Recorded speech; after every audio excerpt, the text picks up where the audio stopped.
కాబోయే భార్యాభర్తల మధ్య మేముంటే బాగోదులే. మాధవి, మనం బయలుదేరదామా? రాజాని ఆ అమ్మాయిని కలపాల్సిన బాధ్యత మందేనమ్మా. ఇలాంటి పరిస్థితి వస్తుందని నేను భయపడింది. ఎవరైనా నా మాట విన్నారా? మా మధ్య దూరం చాలా దూరం పెరిగిపోయింది. అందుకే నువ్వన్నా రాజాని పెళ్లి చేసుకో. జరగని విషయం గురించి ఎందుకు చందు?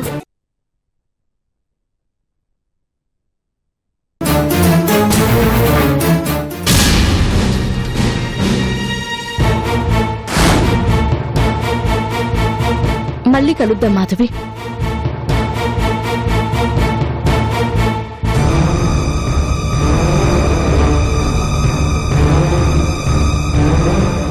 ఏంటి గుడికొచ్చింది? ఈసారన్నా ఏ ఇబ్బంది లేకుండా పెళ్లి జరగాలని కోరుకోవడానికా?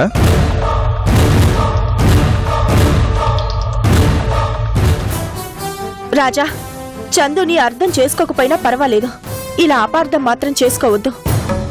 అర్థాన్ని అపార్థంగా విడదీసిన అక్షరమే చందు. ఇంకా నేను అర్థం చేసుకునే ప్రయోజనం ఏముంది? ఇప్పటికే నేను వచ్చి చాలాసేపు అయింది. దేవుడు ఫీల్ అవుతాడు. వెళ్దాం పద.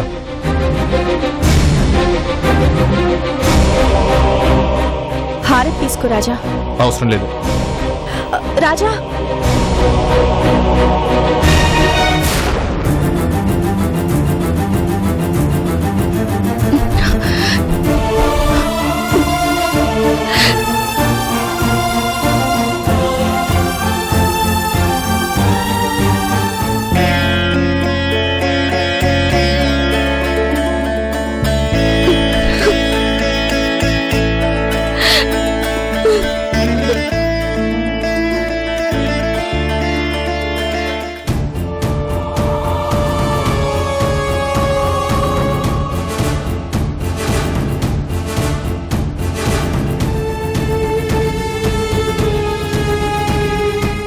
కాఫీ తీసుకోండి.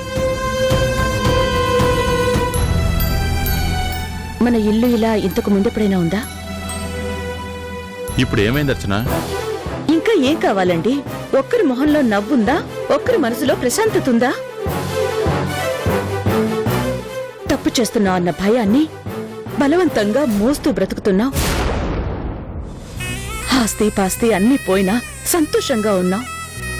ఈరోజు ఎవరో ఇచ్చే కొత్త జీవితం కోసం మన జీవితాలు నరకం చేసుకుంటున్నావు.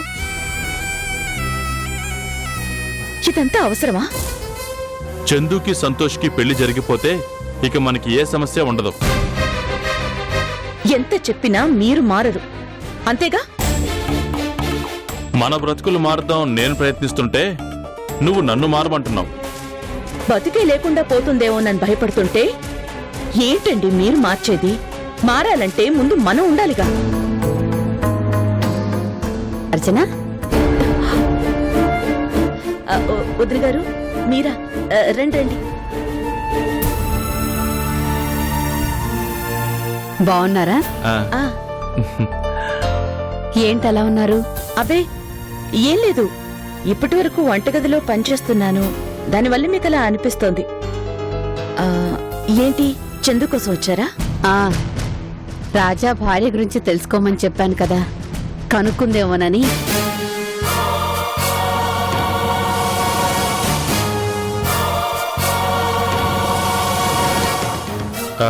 చందు ఇప్పుడు అదే పనిలో ఉందిలేండి.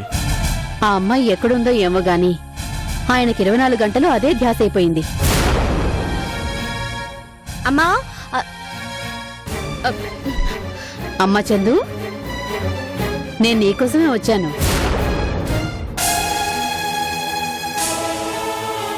ఆ అమ్మాయి గురించి ఏమైనా తెలిసిందా? ట్రై చేస్తున్నాను ఆంటీ. చెప్పాను కదా, ఈ మధ్య కలవలేదు. ఫోన్ నెంబర్ మిస్ అయిపోయిందని.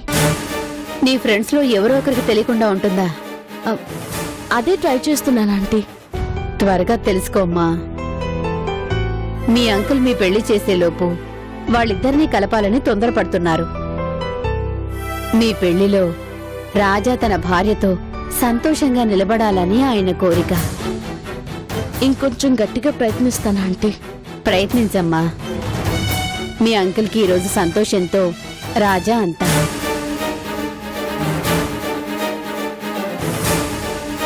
అందుకే రాజా విషయంలో ఇంత ఇంట్రెస్ట్ చూపిస్తున్నారు.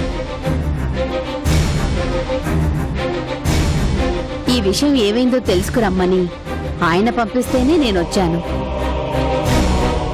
మీ అంకుల్ ప్రశాంతంగా ఉండాలి అంటే ఆ అమ్మాయి ఎక్కడుందో తెలుసుకోవాలి.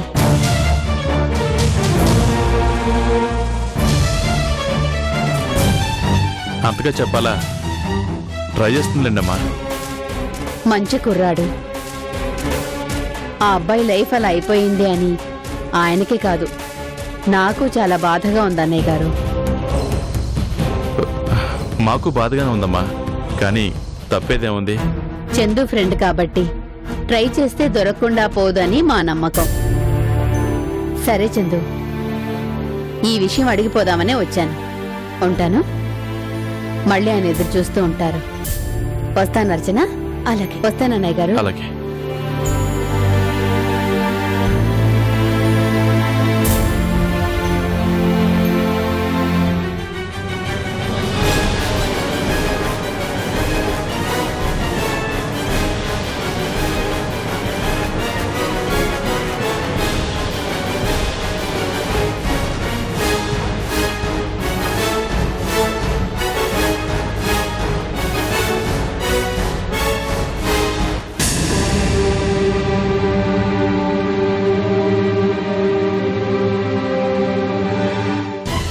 పాపం చందు దేవుడికి దండం కూడా పెట్టుకోకుండా వెళ్ళిపోయింది కదూ.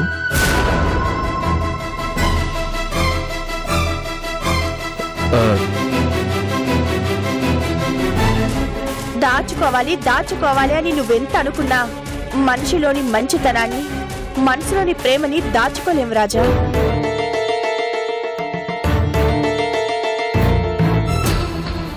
అయినా నువ్వు ఇంటికొచ్చాక కూడా చందు గురించి ఆలోచిస్తున్నావు అంటే చందు ఇంకా నీ మనసులో ఉందని నీకు అర్థం కావడం లేదా?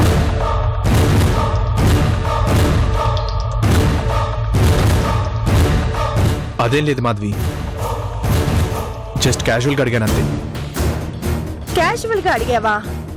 గుడిలో అంతమంది ఉన్నారు, వాళ్ళల్లో ఎవరి గురించి రాని ఆలోచన నీకు చందు గురించి ఎందుకొచ్చింది? ఎదురుపడింది కాబట్టి తన గురించి అడిగాను. అది కూడా ప్రేమ అనుకుంటే ఎలా? మనకి ఇష్టమైన వాళ్ళ గురించే ఎక్కువగా ఆలోచిస్తాం. మనకి ఇష్టమైన వాళ్ళు దూరం అయినప్పుడే తిడుతూ కూడా వాళ్ళ గురించే ప్రస్తావిస్తాం. నిజంగా శత్రువైతే వాళ్ళ గురించి ఎవరన్నా మాట్లాడుతున్నా భరించలేం. నువ్వు ఏదో ఒక విధంగా చందు గురించి మాట్లాడుతూనే ఉన్నావు. కోపంలో మాట్లాడినా అందులో ప్రేమ ఉంది రాజా. నాకు తన మీద ప్రేమ లేదు లేదు. మరి ఎవరి మీదుంది? అది సందర్భం వచ్చినప్పుడు చెప్తాను. సూర్యుణ్ణి దాచాలి అనుకున్న మబ్బులు కరిగిపోతాయి కానీ సూర్యుణ్ణి దాచలేవు. నిజాన్ని దాచాలి అనుకున్న అబద్ధం కూడా అంతే, ఎక్కువ కాలం దాచలేరు. చందు మీద ప్రేమని నువ్వు ఎక్కువ రోజులు దాచలేవు రాజా.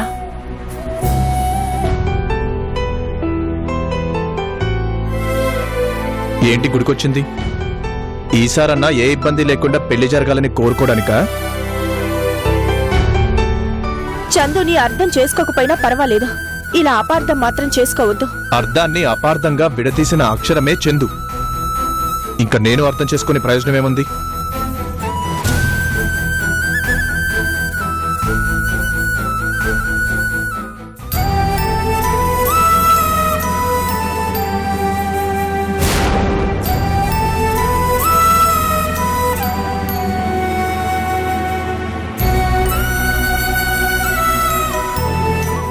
ఏమా బాధపడుతున్నావా?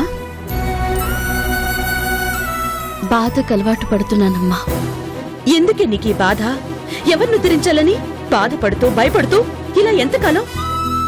బాధ గురించి భయం గురించి ఆలోచించినా ఏమీ చేయలేనంత దూరంగా నాకు నేను వచ్చేసానమ్మా. రేపేంటి అంటే అది నాకు తెలీదు. కానీ ఒకటి, నా వల్ల రాజాకి నష్టం జరిగింది. ఆ నష్టాన్ని ఎలా తీర్చాలి అని ఆలోచిస్తున్నాను. జరిగింది చిన్న నష్టం కాదు. ఎలా తీర్చాలనుకుంటున్నావు? నేను దూరమై రాజాన్ని బాధ పెట్టాను. ఆ బాధ తీర్చగలిగేది నాకన్నా బాగా అర్థం చేసుకునేది మాధవియే. అందుకే రాజాని మాధవిని ఒకటి చేయాలనుకుంటున్నాను. వాళ్ళిద్దరినీ కలపగలిగితే అది చాలు. నాశనం అయిపోతున్న నీ జీవితం గురించి పట్టించుకోకుండా వాళ్ళిద్దరిని కలపడం గురించి ఆలోచిస్తున్నావా? కొత్తగా నాశనం అయ్యేది ఇప్పుడేం లేదమ్మా. ఇష్టమైన మనిషిని వద్దనుకున్నప్పుడే అది నాశనం అయిపోయింది. ఇప్పుడు ఏదీ నా చేతిలో లేదు. అంతా నేను కోరి చేసుకున్నదే. అందుకే రాజాని మాధవిని కలిపి వాళ్ళిద్దరినైనా సంతోషంగా ఉంచాలని అనుకుంటున్నాను. ఇప్పటి వరకు నీ గురించి నువ్వు ఆలోచించుకోలేదు గాని కొత్తగా రాజా మాధవుల గురించి ఆలోచిస్తున్నావా? నా గురించి ఆలోచించుకోవడానికి ఏమీ లేనప్పుడు చెయ్యగలిగింది ఇంతకన్నా ఏముందమ్మా? కష్టాలకి కొత్త కొత్త దారులు వెతుక్కుంటున్నావా చందు?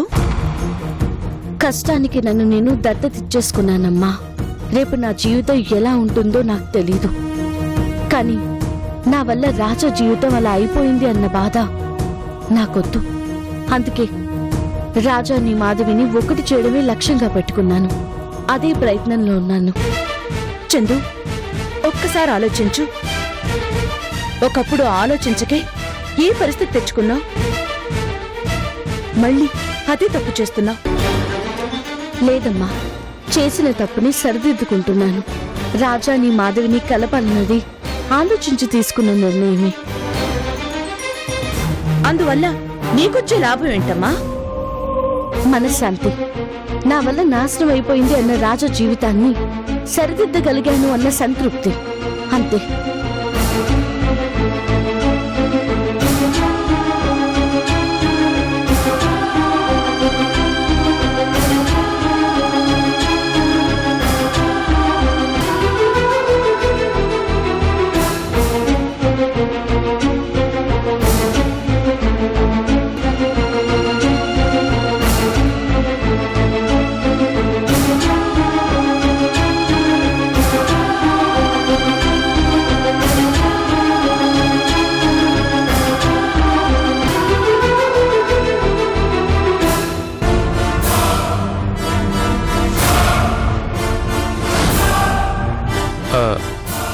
బావగారు రండి.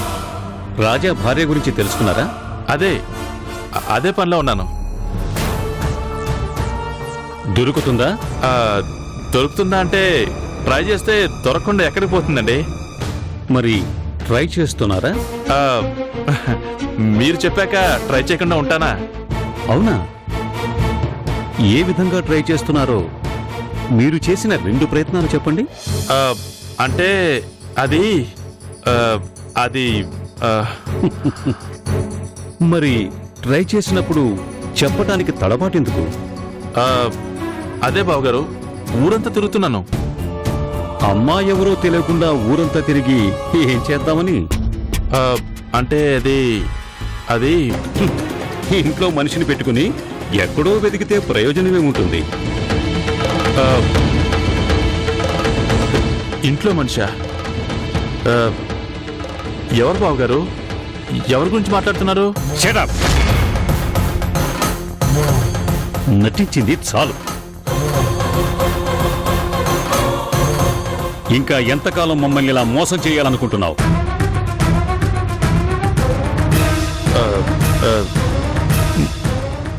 నేనేం మోసం చేశాను బావగారు? చందు ఎవరు? నా కూతురు. కాదు, రాజా భార్య.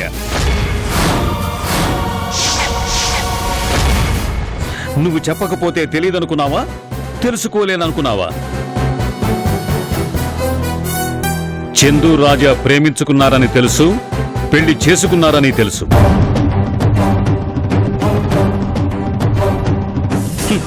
నా కొడుకుని అమాయకుణ్ణి చేసి పెళ్ళైన చందుని నా ఇంటి కోడల్ని చేయాలనుకున్నావు. వాళ్ళ ప్రేమని అడ్డం పెట్టుకుని నా ఆస్తిని కాజేయాలనుకున్నావు. అంతేనా? ఈ నిజం తెలిస్తే నా కొడుకు తట్టుకోగలడా? నన్ను మోసం చేసినా క్షమించేవాణ్ణి. కానీ సంతోషి జీవితంతో ఆడుకున్నావు. ఆస్తి కోసం నా కొడుకు జీవితాన్ని నాశనం చేయాలనుకున్నావు. నిన్ను క్షమించను రాంప్రసాద్, క్షమించను.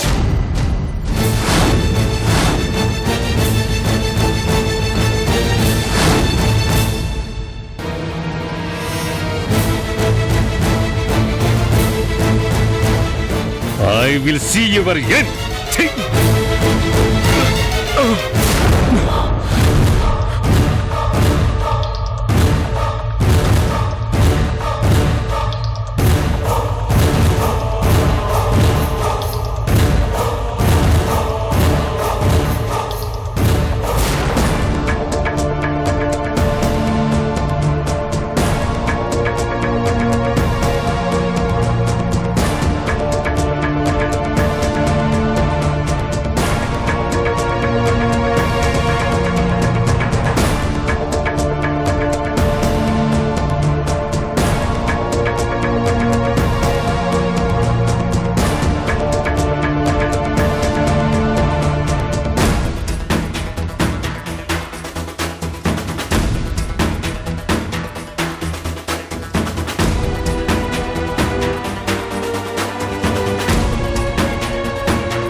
ఏంటండి ఈ టైంలో నిద్రపోకుండా ఏం ఆలోచిస్తున్నారు?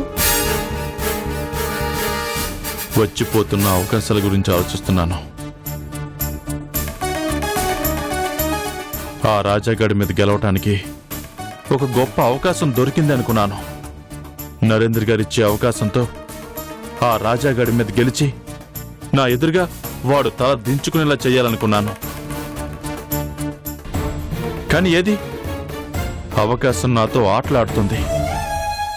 ఈరోజు రేపు అంటూ రోజులు గడిచిపోతున్నాయి, కానీ అవకాశం మాత్రం రావట్లేదు. అందుకని ఇలా అర్ధరాత్రి నిద్ర లేకుండా ఆలోచిస్తే వస్తుందా? లేదర్చన, నేను గెలవాలి. ఆ రాజాగాడి మీద నేను ఎలాగైనా గెలవాలి. అది జరగాలంటే చందు సంతోష్ల పెళ్లి జరగాలి. మీరనుకుంటున్నారు, అది జరగటం లేదంటే అలా జరగటం ఆ దేవుడు కూడా ఇష్టం లేదేమోనండి. దేవుడికి ఇష్టం లేకపోయినా జరగాలర్చన, లేదంటే నేను ప్రశాంతంగా ఉండలేను. రోజులు గడిచే కొద్దీ అసలు ఈ పెళ్లి జరుగుతుందా, నా కోరిక తీరుతుందా అనిపిస్తుంది. నా ఆశ ఆ ఆస్తి కాదు అర్చన, అవకాశం. రాజాగాడి మీద పగ తీర్చుకునే అవకాశం. అందుకే మీరందరూ వద్దంటున్నా ఈ పెళ్లి జరగాలని మొండి పట్టుపడుతున్నాను. గెలుస్తానన్న నమ్మకంతో బ్రతకగలను, కానీ ఓడిపోతానన్న భయంతో బతకలేను. నా నమ్మకం మెల్లమెల్లగా భయంగా మారిపోతుంది అర్చన.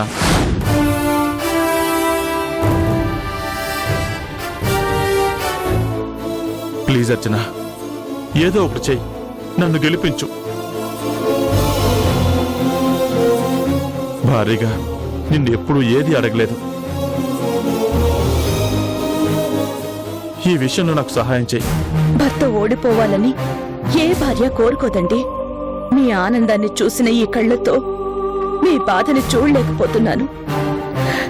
బాధపడకండి, అన్నీ ఇచ్చిన దేవుడు మీ సమస్యకి ఓ పరిష్కారం ఇవ్వకపోడు. వచ్చి పడుకోండి, రండి.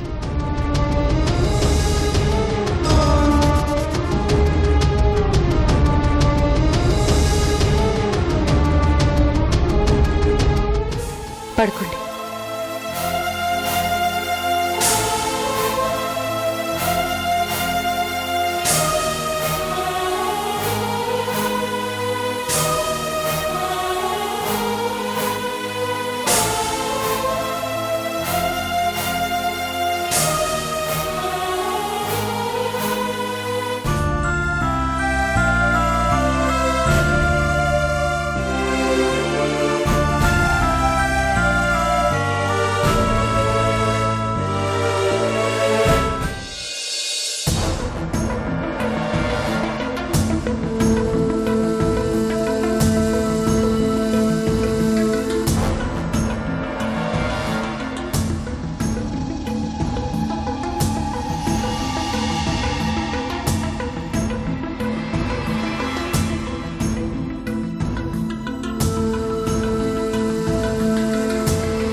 Hello Raja. Hi sir, please come. ఏం రాజా, బాగున్నావా? ఓ ఐఎమ్ సారీ, తెలిసి ఆ మాట నడకూడదు కదూ. కూర్చోండి సార్.